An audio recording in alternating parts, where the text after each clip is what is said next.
Halo guys, kembali lagi di channel Yendeh Kenji. Di video kali ini saya akan mendongeng alur cerita film Kong Skull Island yang dirilis pada tahun 2017. Harusnya saya upload terlebih dahulu film ini karena film ini peristiwa sebelum kekacauan Godzilla 2014. Tapi nggak apa-apa karena film ini agak mudah difahami. Kong Skull Island disutradarai oleh Jordan Vogt-Roberts dan dibintangi oleh Tom Hiddleston, Samuel Jackson, John Goodman, Brie Larson, dan masih banyak lainnya.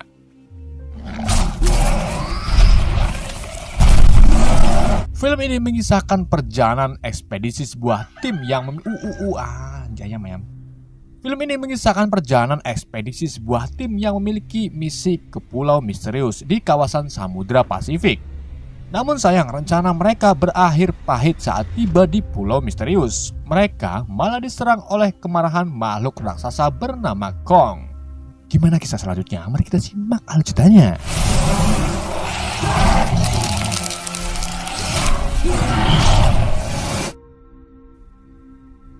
Pada tahun 1944, Perang Dunia Kedua, dua pilot pesawat tempur Amerika dan Jepang yang sedang menyerang satu sama lain terjatuh di sebuah pulau misterius di kawasan Samudra Pasifik.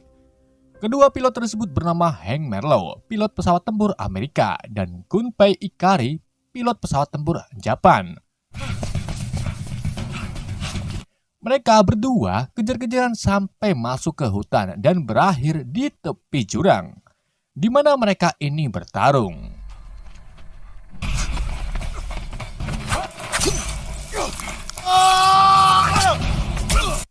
Di saat Marlowe hampir dibunuh oleh Gunpei, tiba-tiba kera raksasa muncul yang bisa disebut Kong. Marlowe dan Gunpei panik kegirangan melihat makhluk sebesar gedung dan setinggi 100 kaki. Film pun berakhir. Tapi bohong. 29 tahun kemudian, tepatnya di tahun 1973, kepala organisasi pemerintah AS Monarch bernama Bill Randa berencana untuk mengajukan perizinan mencari makhluk purba kepada senator. Randa ditemani asistennya bernama Houston Brock. Jadi sebelum Dr. Serizawa di film Godzilla, Bill Randa lah yang menjadi kepala organisasi Monarch. Monarch adalah organisasi yang mempelajari serta mencari makhluk-makhluk purba sebelum manusia ada di bumi. Saat Randa dan Houston bertemu Senator Willis, mereka langsung mengeluarkan berkas-berkasnya, di mana Randa ini memperlihatkan pulau misterius yang baru ditemukan bernama Skull Island. Skull Island adalah pulau tersembunyi yang belum dimiliki oleh negara manapun. Randa meminta senator untuk mengizinkannya pergi ke Skull Island mencari makhluk purba sekalian pemetakan. Dengan diiming-imingi Skull Island dapat menemukan jawaban dari makhluk yang pernah muncul di tahun 1950-an, yaitu Godzilla, senator akhirnya mengizinkannya dan memberikan fasilitas keamanan militer sebagai pengawal tim ekspedisi Monarch. Okay.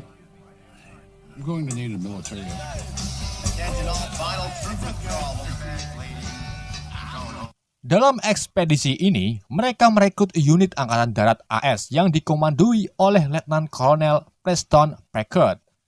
Preston mempunyai prajurit andalan yaitu Jack Chapman, Cole, Miles, Reyes, dan Slivko. Malam harinya, Preston baru saja mendapatkan tugas dari atasannya bahwa besok malam ia dan pasukannya harus bertugas menjaga tim ekspedisi ke pulau tersembunyi. Randa dan Houston juga berniat untuk merekrut mantan kapten layanan udara khusus Inggris, yaitu James Conrad. Awalnya James menolak untuk berkunjung ke pulau yang belum diketahuinya, namun ia menerimanya saat Randa memberikan bayaran 5 kali lipat.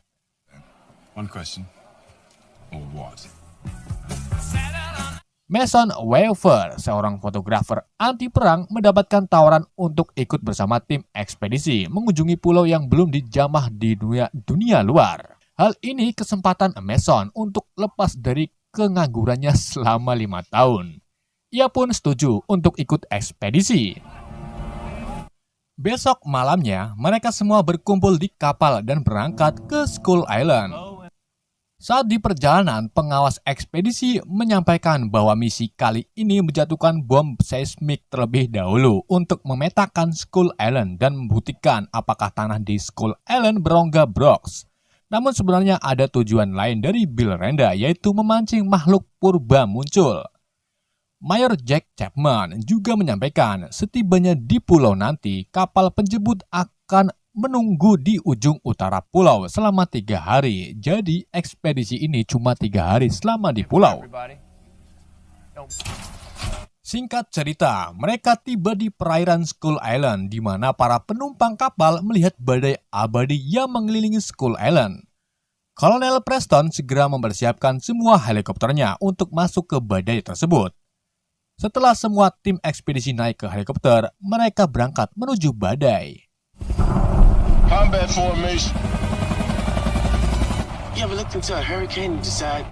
Saat memasuki badai, mereka merasakan getaran di dada seperti timbul cinta. Dengan sedikit campuran terasi, akhirnya mereka berhasil melewati badai dan sampai ke Skull Island.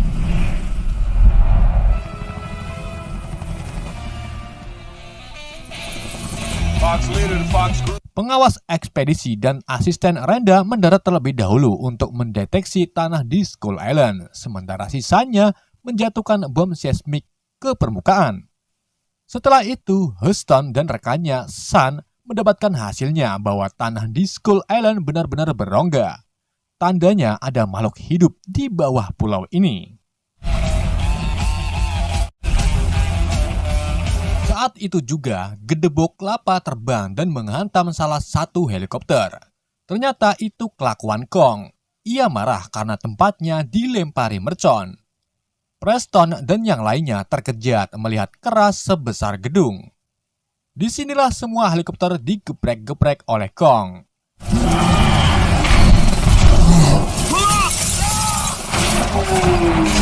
Kolonel Preston sangat jengkel melihat Kong membunuh sebagian prajuritnya. Penyerangan tersebut membuat tim ekspedisi yang selamat terpisah menjadi 2 kelompok. Satu dengan James Weaver dan para peneliti, yang satunya lagi dengan Preston, Randa, dan sisanya. Sementara Jack Chapman terpisah sendirian. Ia menghubungi Preston untuk menjemputnya di tepi gunung paling tinggi, tepatnya di helikopter pembawa bahan peledak. Di sini Preston berencana untuk membunuh Kong karena sudah merenggut nyawa sebagian prajuritnya.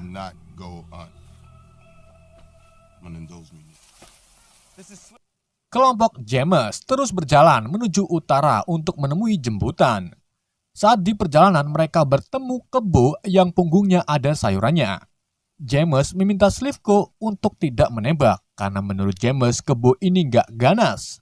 Dan benar saja kebo tersebut dengan songongnya pergi meninggalkan kelompok James. Sementara kelompok Preston sedang melewati hutan bambu di mana Kasnat tertusuk kaki lumba-lumba. Laba-laba raksasa dari mulut sampai ke pembuangan. Hal tersebut membuat kelompok Preston terkejut. Begitu juga dengan Miles. Ia panik dan terkena lidah laba-laba yang membuatnya tertarik ke atas. Kemudian mereka memotong kaki laba-laba lalu menembakinya dan berhasil membunuh laba-laba raksasa tersebut.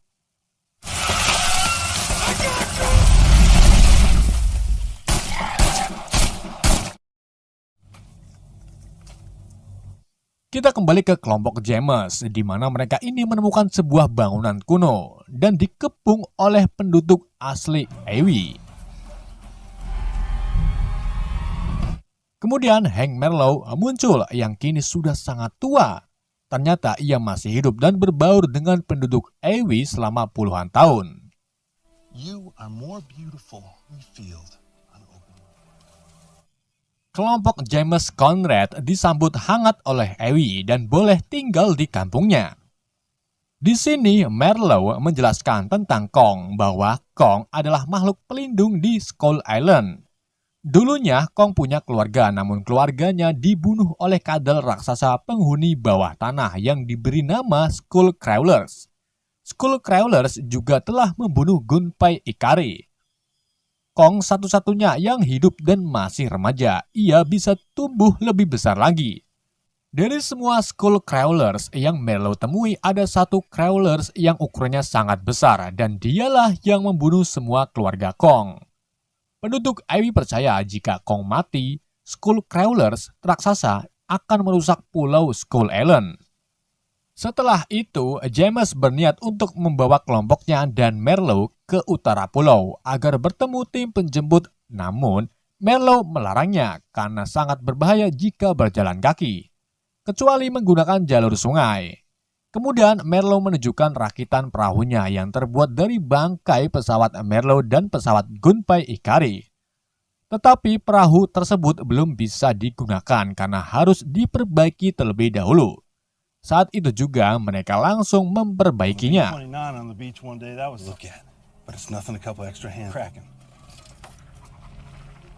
Sementara Jack Chapman yang sedang menanam pohon di tepi danau melihat Kong yang berjalan menghampirinya.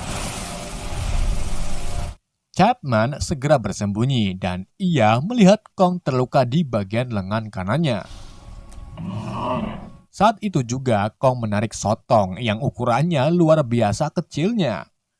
Dengan menggunakan jurus sapu jagat, Kong berhasil membunuh sotong dan memakannya. Sadap.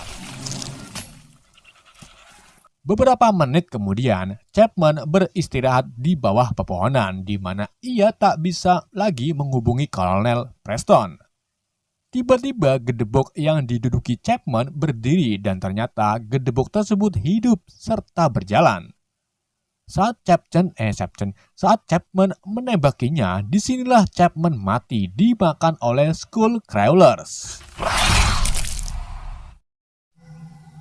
Gak singkat cerita, malam pun tiba, di mana layar video ini penuh dengan wajah mantan admin Yendianya seger-seger seger.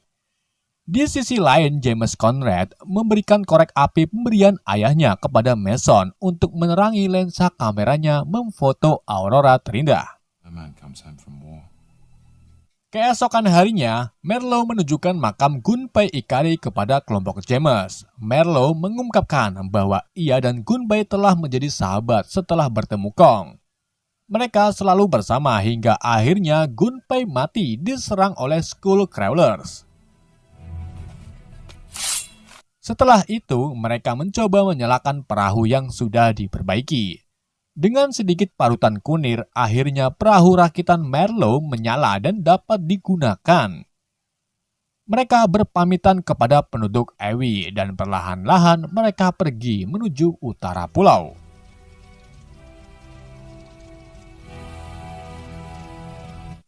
Di perjalanan, Slevko menghubungi Kolonel Preston.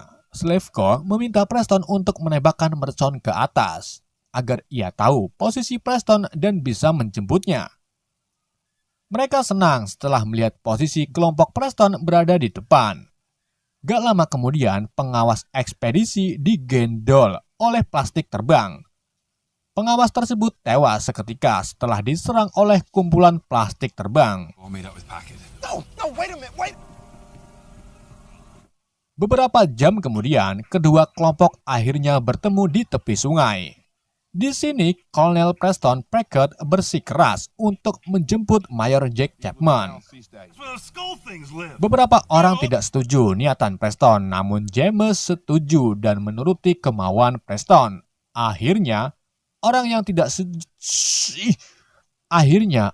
tidak setuju ikut-ikutan setuju menjemput Chapman.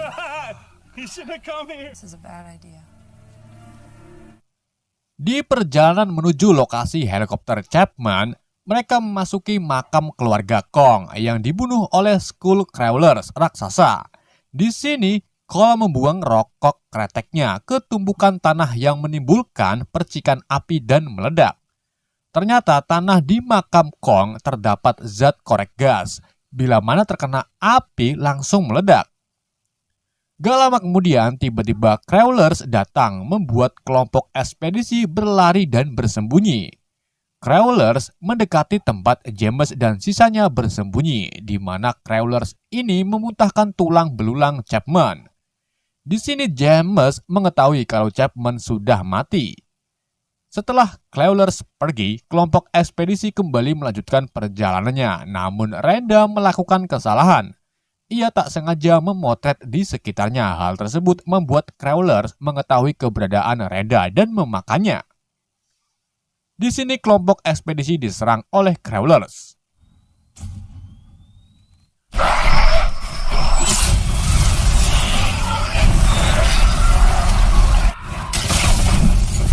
Penyerangan tersebut membunuh dan melukai banyak sekali orang, termasuk Slivko yang pingsan terkena ledakan. James bergegas menyelamatkan Slivko dengan menggunakan biting sapu lidi. James membasmi plastik kresek yang menghalanginya. Saat James menuntun Slivko dan akan diserang Crawlers, Mason melemparkan korek api ke arah Crawlers dan meledak. Hal ini berhasil membunuh Crawlers. Setelah kejadian tersebut, Kolonel tetap melanjutkan perjalanan mencari Chapman. Nah, di sini James menunjukkan kalung Chapman bahwa Chapman sudah mati dimakan oleh Crawlers. Namun niatan Preston sebenarnya bukan mencari Chapman, melainkan mengambil bahan peledak di helikopter Chapman lalu membunuh Kong. Terjadilah perdebatan karena menurut sebagian kelompok, Kong adalah penyeimbang pulau ini. Namun Preston tetap tegas dan akan membunuh Kong.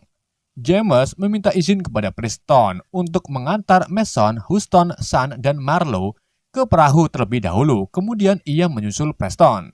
Akhirnya Preston setuju. Go for it the first time. He's losing his grip.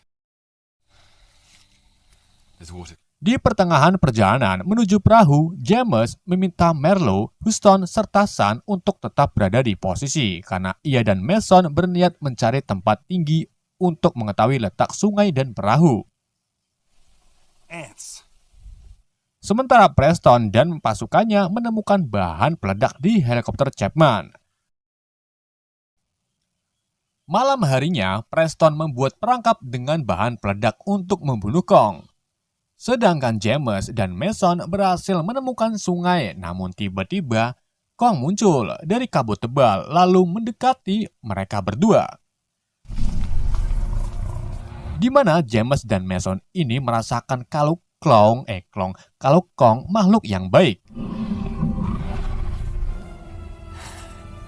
Gak lama kemudian terjadi ledakan dan itu kelakuan Preston. Kong terpancing dan menghampiri ledakan tersebut.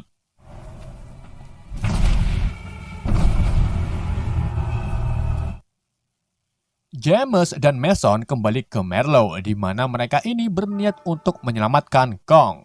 Sementara Houston dan mantan admin bertugas untuk menemukan perahu. Di saat Kong marah dan menghampiri Preston, Preston langsung meledakkan perangkapnya, membuat Kong terbakar di sekujur badan. Dalam keadaan kepanasan, Kong membunuh sebagian pasukan Preston, namun ia lemas dan tergeletak. Kemudian James, Mason, dan Marlowe datang meminta Preston untuk tidak membunuh Kong. James juga menyadarkan para prajurit dan berhasil membujuk prajurit untuk tidak membunuh Kong. Put it down, sir. Saat itu juga, danau di depan mengeluarkan semburan air dari bawah. Dan keluarlah Skull Crawlers, raksasa, musuh bebuyutan Kong. Melihat kemunculan Crawlers, James dan lainnya pergi, kecuali Preston yang akan menekan tombol bom seismik, namun Kong berhasil membunuh Preston lebih dulu. Crawlers dan Kong bertarung, di mana Kong ini lemas dan kalah. Pagi harinya, kelompok James kebingungan harus pergi kemana. Mason memutuskan memanjat ke tebing untuk menemukan Houston dan Sun. Setelah Mason pergi memanjat, Skull Crawlers datang mengejar kelompok James. Di sini, Cole bertekad untuk jihad. Ia menggunakan granat lalu sengaja dimakan oleh Crawlers. Namun, Crawlers lumayan cerdas. Cole tidak dimakan, melainkan disamprang ke arah tebing. Saat Crawler akan menyerang kelompok James, Kong datang menggeprek Crawlers dan terjadilah pertarungan.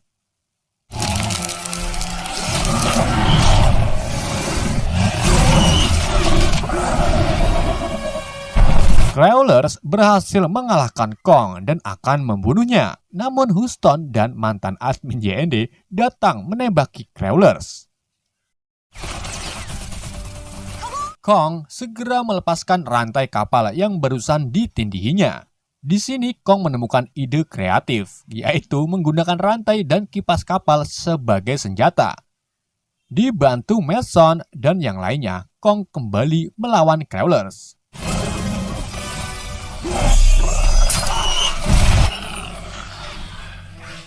Saat gebukin Crawlers, Kong tak sengaja membuat Mason jatuh ke danau.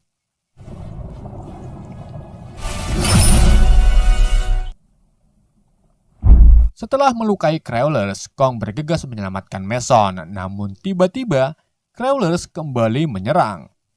Dengan taburan seres di lengannya, Kong berhasil membunuh Crawlers dengan menarik tali rafia di mulut Crawlers.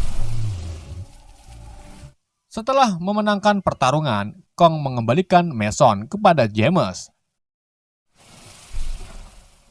Kemudian kelompok James kembali menuju utara pulau, di mana kumpulan helikopter menjemput mereka untuk pulang ke rumah, sambil diiringi musik gendang dari Kong.